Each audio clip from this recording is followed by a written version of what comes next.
रणबांकुरा, तूने मेरे बाबा साहेब की हत्या की है। आज से तू मेरा सबसे बड़ा दुश्मन है। मैं अपने पिता की हत्या का बदला तुझसे लेकर रहूंगा।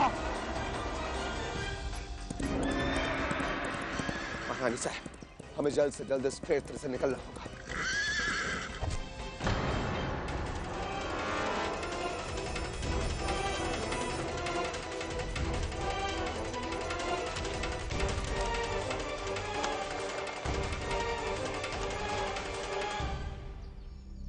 इसमें तो सिर्फ कानूनी किताबें, साक्ष्य जैसा कुछ भी नहीं है।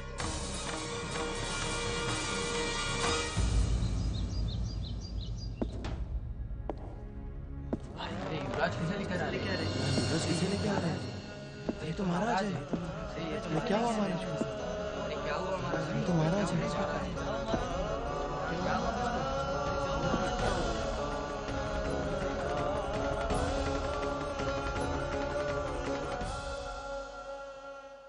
हमें तो कुछ समझ में नहीं आ रहा है। रोज ने जो हमें बताया था उसके अनुसार तो इसमें मंगल पांडे जी के विरुद्ध साक्ष्य होना चाहिए था, परंतु इसमें तो कुछ भी नहीं है और बग्गी में भी कुछ नहीं था। कर्मा, हमें इसमें किसी घोर षड्यंत्र का आभास हो रहा है कि मंगल पांडे के खिलाफ लंदन से आया एक लॉयर एविडेंस लेकर बैरकपुर जा रहा है और वो ऐसा प्रूफ है जिसे ईस्ट इंडिया कंपनी केस जीत जाएगी और मंगल पांडे को फांसी की सजा मिलेगी। हे देवा, अब समझ में आया। ये सब कुछ सुनियोजित ढंग से रोज को सुनाने के लिए किया गया था। पर महारानी साहब, हमारी समझ में ही नहीं आ रहा कि इस सब के पीछे है कौन? नेल्सन, उस धूर्त फिरंगी के अतिरिक्त ये घिनौना षड्यंत्र और कोई नहीं रच सकता। वो इस भ्रम में जी रहा है कि हम हिंदुस्तानी उसकी किसी भी चाल को समझ नहीं पाएंगे। सच तो ये है कि इन धूर्त फिरंगियों को आभास हो गया है कि पूरे हिंदुस्तान में महाक्रांति की जो आग फैली है वो इन्हें हिंदुस्तान में ज्यादा दिन तक टिकने नहीं देगी। इसीलिए ये हमें आपस में लड़ाना चाहते हैं।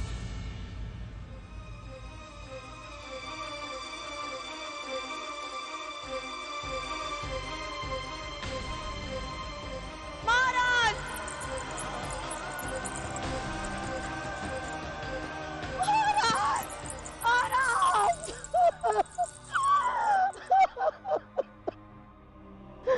हे भगवान, किस बात का प्रतिशोध ले रहे हमसे? क्या बिगाड़ा था इन्होंने किसी का?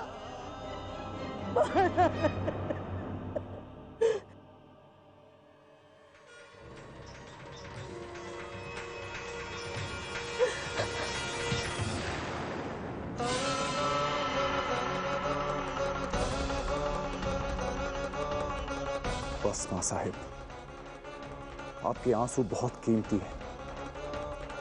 इन्हें तब तक रोक के रखिए जब तक मैं बाबा साहेब की हत्या का बदला नहीं ले लेता।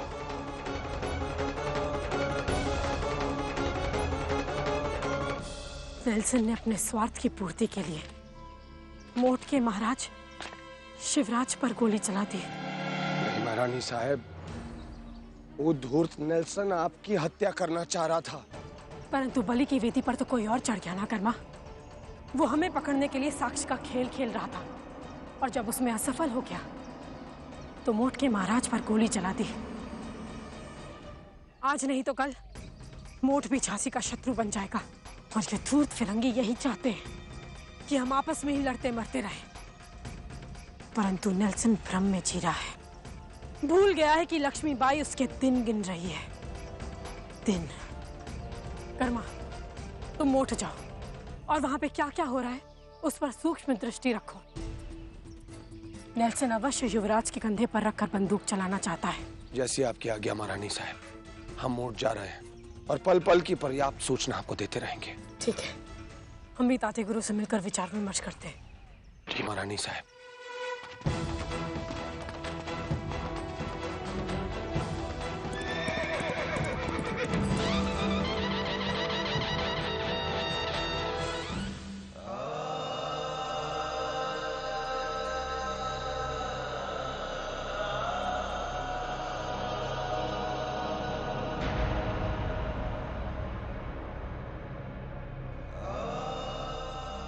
कुंवर युवराज,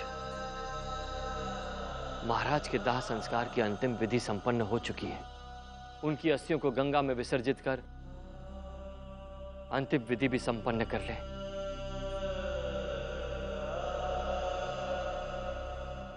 कुंवर युवराज, सचमुच ये हम सब के लिए बहुत ही दुख की घड़ी है, परंतु सब कुछ तो हमारे हाथ में होता नहीं। इसीलिए आप भी अपने मनोभावों पर नियंत्रण रख भविष्य की ओर देखिए, क्योंकि राज सिंहासन को अधिक देर तक खाली नहीं रखा जा सकता। इसीलिए आप भी महाराज की अस्थियों को विसर्जित करके आपके राज तिलक का अनुष्ठान शीघ्र अति शीघ्र संपन्न करना अति आवश्यक है। पुरोहित जी, आप पंचांग देखकर राज तिलक का शुभ मुहूर्त निकालिए। बंद कीजिए ये सब। ना ही ये अस्थियां विसर्जित होंगी और ना ही राज्याभिषेक होगा।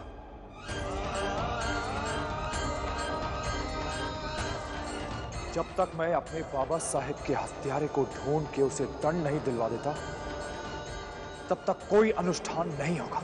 ये तो अपशगुन है युवराज। महाराज की अस्थियों को विसर्जित न करना हमारे संस्कार, हमारी परंपराओं के विरुद्ध है। इस प्रकार महाराज की अस्थियों को महल में नहीं रखा जा सकता। कुंवर युवराज, महाराज के स्वर्गवास के बाद आप ही को मोट का सिंहासन संभालना है। आप ही इस सिंहासन के उत्तराधिकारी हैं और राज तिलक तभी संभव होगा जब ये अस्थियां विसर्जित होंगी।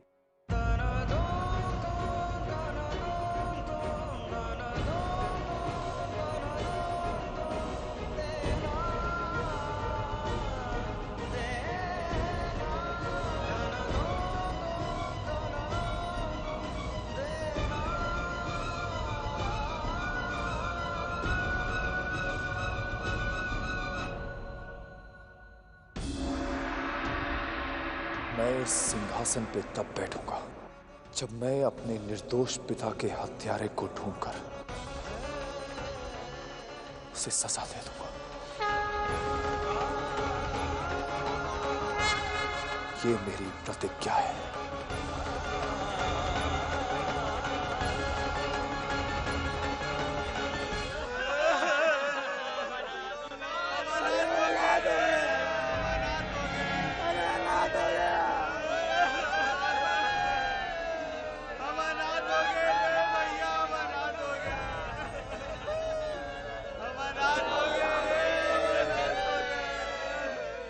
क्या हुआ भैया, यहाँ हुआ क्या?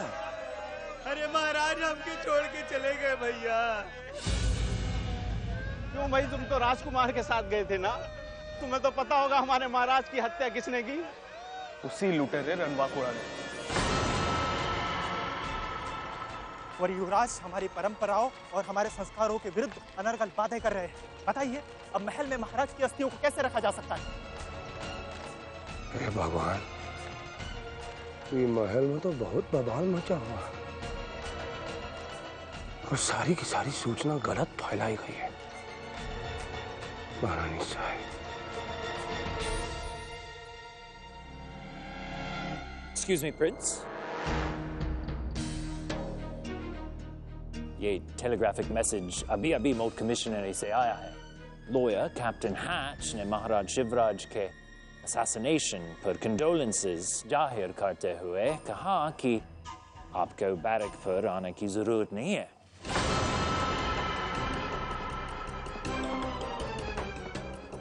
उन्होंने केस की तैयारी कर ली है। आज सिर्फ रणबांकुरा के कारण मुझे इस केस से हटना पड़ रहा है। ये रणबांकुरा मुझे दुश्मन क्यों समझता है? मैं अभी अभी इंग्लैंड से आया हूँ, ठीक से इसे जानता भी नहीं। What are you thinking, Prince? मैं ये सोच रहा हूँ नेल्सन कि ये रणबांकुरा है कौन और चाहता क्या है।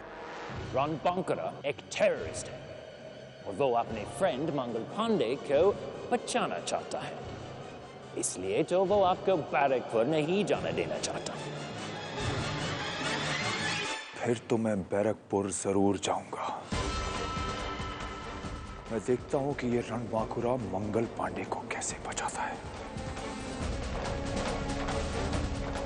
रणबांकुरा तक ये खबर जैसे ही पहुंचेगी, वो मुझे रोकने की कोशिश जरूर करेगा और मैं उसे उस वक्त पकड़ लूंगा और पिताजी की मौत का बदला लेने के बाद ही मुझे शांति मिलेगी। चल चल।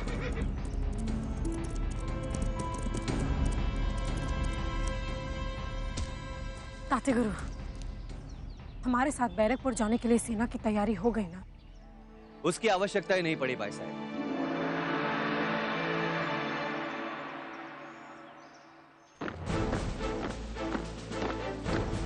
कानपुर की 53वीं बटालियन की पैदल सेना मंगल पांडे को छुड़ाने के लिए हमारे साथ है।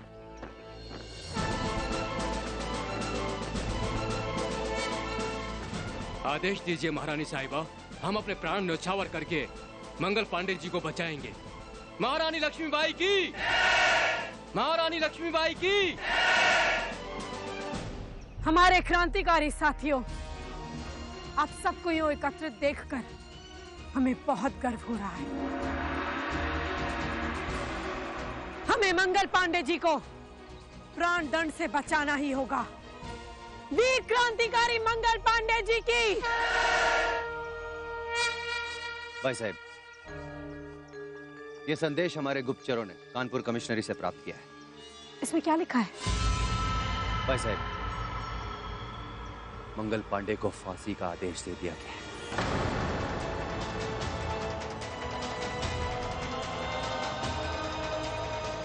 नहीं ताते गुरु, नहीं ताते गुरु, हमें कल सुबह शीघ्र ही बैरकपुर के लिए निकलना होगा। जो आ गया भाई साहब। कल से मंगल पांडे का केस शुरू हो रहा है, हमें जल्दी बैरकपुर पहुंचना है। कागज तैयार करो। जी युवराज जी। हे भगवान, इतना मूर्ख है ये युवराज, अपने पिताजी की अस्थियां प्रवाह किए बगैर ही बैरकपुर जाने की ठान बैठा है।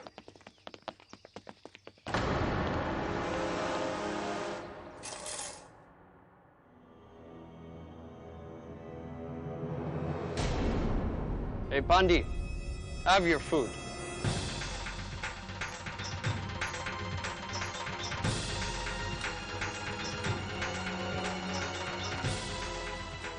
हे अन्नपूर्णा देवी, इन्हें क्षमा करना। तेरे अपमान का घूंट तो हम पी लेते हैं,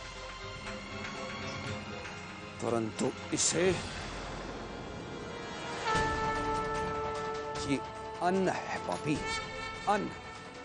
इसका अपमान हम कभी सहन नहीं करेंगे। I pray to God, you rot in hell! Mangal Pandey के मरने के बाद भी क्रांति की ज्वाला नहीं बुझेगी, क्योंकि अब ये ज्वाला वीरांगना लक्ष्मीबाई के हाथों में है। हमें भविष्य में उगता हुआ वो सूर्य दिखाई दे रहा है जिसकी किरणें दिल्ली के किले पर लहराते हिंदुस्तानी परचम पर झिलमिला रही हैं।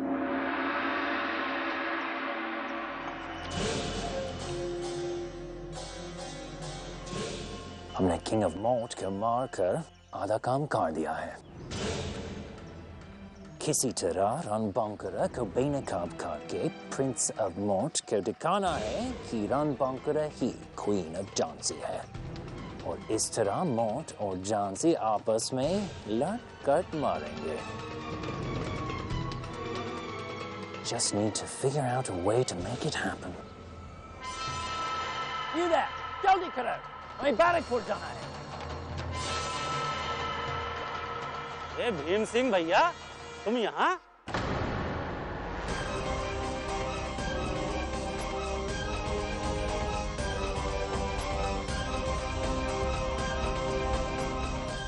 चुप बैठो भीम सिंह भैया, भीम सिंह भैया।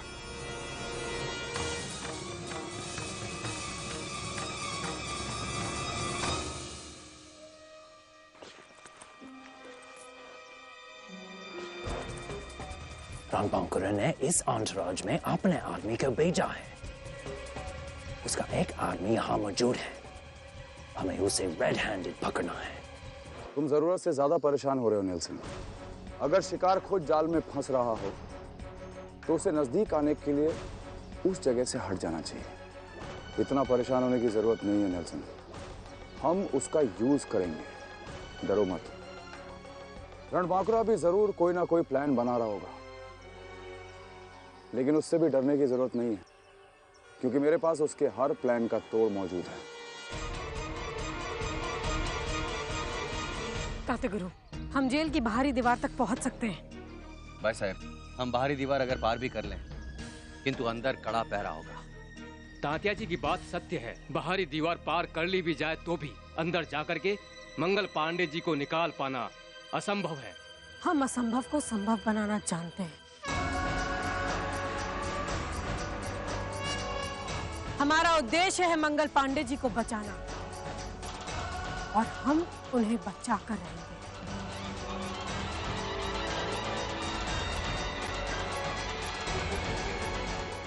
मेरी बात तुम्हें समझ में आई Nelson? Yes, yes, of course. लेकिन हम उसका यूज कैसे करेंगे?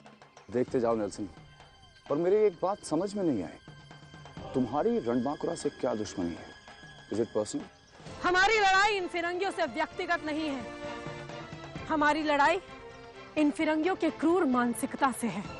ये धरती हमारी है और हम इन्हें अपनी धरती से भगा कर रहेंगे, और संगठित होकर, एकजुट होकर इन फिरंगियों को अपनी धरती से हमेशा हमेशा के लिए भगा देंगे।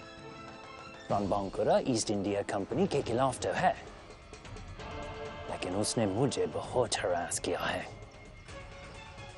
ये सब उसकी वजह से है, मैं उसे छोड़ने वाला नहीं। हम दोनों का दुश्मन है रणबांकुरा। हम उसे किसी भी कीमत पर कैसे भी पकड़ना चाहते हैं। हमारा पूर्ण जीवन हमारी धरती माँ के लिए समर्पित है, और जब तक हम जीवित रहेंगे समर्पित रहेगा। अब हमारा लक्ष्य केवल बैरकपुर है।